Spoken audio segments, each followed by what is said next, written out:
You ask Tiger to solve. This deals with linear equations with one unknown. The final result is x equals 2. Let's solve it step by step.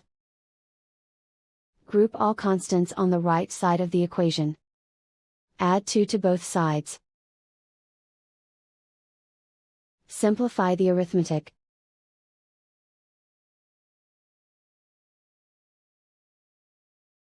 Isolate the x.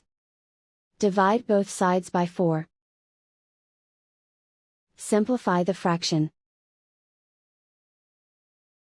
Find the greatest common factor of the numerator and denominator. Factor out and cancel the greatest common factor. And so the final result is x equals 2.